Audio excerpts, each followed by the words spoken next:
this layout, and we can join him now in preparation mode at the driving range. 10th in FedEx Cup standings so far, so worth noting that. Obviously, he had a major victory this season at the PGA Championship, and he is the only one of the 68 players in the field this week who has previous experience here at Wilmington, albeit as an amateur in the Palmer Cup at 2013. I'm not sure how much he remembers of it, Arron, but there is still something you can take, perhaps, when you return to a golf course where you have competed previously, unlike anyone else in the field. Yeah, I can't imagine he could probably take a few things from a few holes, but as Rolf pointed out earlier in the week, 11 holes have changed on this golf course because of the tornadoes. And so the golf course is very different, I think, than when what he played for the Palmer Cup. So, but still, he's familiar with the property itself. He understands it. And again, another guy on the leaderboard that has a ball flight that's very suited to the type of golf course that this is. And you can hit it high, and you can get it to land soft.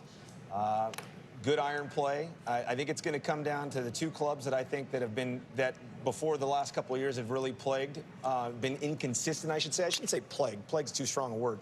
But been a little inconsistent at times for Justin Thomas, and that's the driver and the putter.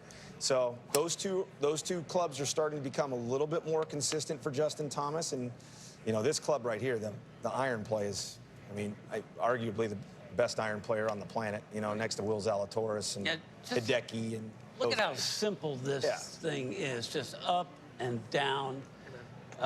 It's interesting when you take a look at him yesterday. He drove it in terms of distance a full 30 yards behind what McIlroy averaged off the tee. So he played sort of a little bit conservatively. It was kind of a half and a half. He only hit 6 fairways doing that, though. If you're going to gear back a little bit and only average, say, 300 to 310 yards, you're going to have to, I think, hit all the fairways. 6 won't be enough today. But if you just look at those 3 guys, I look at them, Aaron, I think of Mike Thomas and Bones Mackay and Justin Thomas.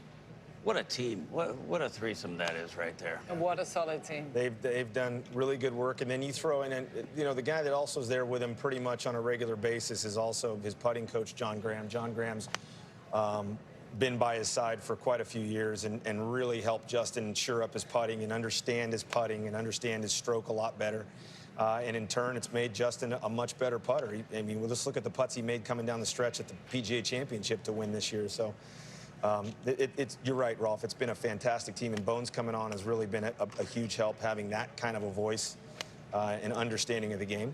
So he's using that stick that he's kind of adjusting right there with his right foot. That isn't just another alignment rod. And so what he's looking at is he's looking at and trying to match up his stance to the perception of his target line with his eyes.